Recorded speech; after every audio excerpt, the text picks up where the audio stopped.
اے جہاد سے ڈرنے والو، تم کہیں رہو، موت تو تمہیں آ کر رہے گی، خواہ مضبوط قلعوں میں رہو۔ اور ان لوگوں کو اگر کوئی فائدہ پہنچتا ہے تو کہتے ہیں یہ اللہ کی طرف سے ہے، اور اگر کوئی مصیبت پہنچتی ہے تو اے پیغمبر تم سے کہتے ہیں کہ یہ آپ کی وجہ سے ہمیں پہنچی ہے۔ کہہ دو کہ رنج و راحت سب اللہ ہی کی طرف سے ہے۔ ان لوگوں کو کیا ہو گیا ہے کہ بات بھی نہیں سمجھ سکتے؟ اے آدمزاد، تجھ کو جو فائدہ پہنچے وہ اللہ کی طرف سے ہے، اور جو نقصان پہنچے وہ تیری ہی شامت اعمال کی وجہ سے ہے۔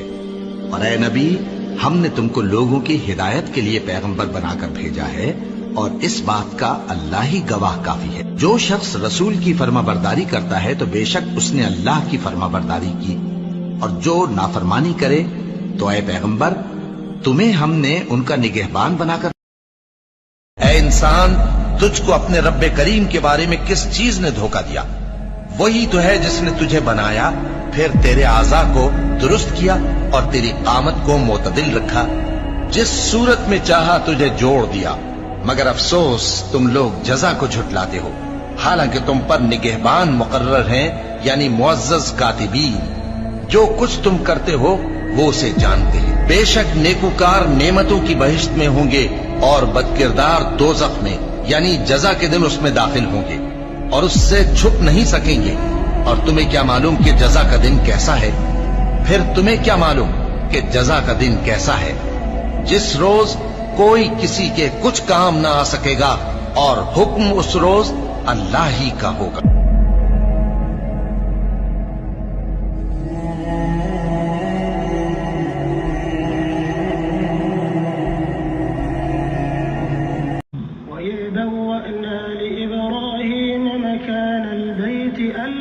تشرك بي شيئا وطهر بيتي للطائفين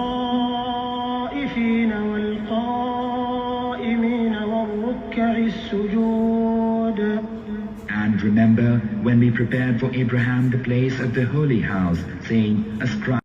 کیا کسی آیت یا کسی حدیث شریف سے پتہ چلتا ہے کہ جنات کی اصل صورتیں اور ان کی صفات کیا ہے؟ ہندوؤں کی پرانی کتابوں میں یہ بتایا گیا ہے کہ ایسی قوم کی لوگوں سے بچو اور ہوشیار رہو جو گرمی کے موسم میں آدھے دن کے بعد اور سردی کے سمے میں آدھی رات کے بعد نکلتے ہیں۔ ان کے ہاتھوں کی ہتھیلیاں سامنے کو اور پاؤں کے پنجے پیچھے کو ہوتے ہیں۔ یہ اکثر انسانی شکلوں میں ظاہر ہوتے ہیں، اور صحیح بخاری شریف میں ہے کہ فرمایا نبی کریم صلی اللہ علیہ وسلم نے کہ جب رات شروع ہو جائے یا رات شروع ہو گئی ہو تو اپنے بچوں کو باہر نہ نکلنے دو، اس لیے کہ شیطان کا لشکر اس وقت پھیل جاتا ہے، اور جب رات کا کچھ گھنٹہ ہو جائے تو انہیں چھوڑ دو، یعنی پھر بچوں کو باہر نکلنے میں کوئی مضائقہ نہیں ہے۔ اور جنات کو اللہ تعالیٰ کی طرف سے یہ قدرت بھی حاصل ہے کہ جب چاہے اپنی صورتیں بدل لے۔ اگر کوئی شخص اسے بغیر پلک جھپکائے دیکھتا رہے تو یہ نہ غائب ہو سکتے ہیں اور نہ صورت بدل سکتے ہیں۔ اور جب جنات کسی انسان پر مسلط ہوتا ہے تو ان کی آنکھیں ڈیڈ آئی بن جاتی ہے، یعنی کہ وہ پلکیں نہیں جھپک سکتا۔ اور جنات سانپ، کتا، ریچھ، بندر اور بلی کے شکل میں زیادہ ظاہر ہوتے ہیں۔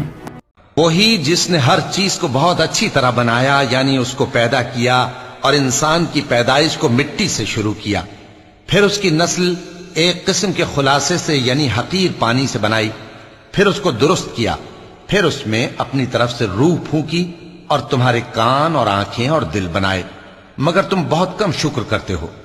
اور کہنے لگے کہ جب ہم زمین میں ملیا میٹ ہو جائیں گے تو کیا اثر نو پیدا ہوں گے؟ حقیقت یہ ہے کہ یہ لوگ اپنے پروردگار کے سامنے جانے ہی کے قائل نہیں۔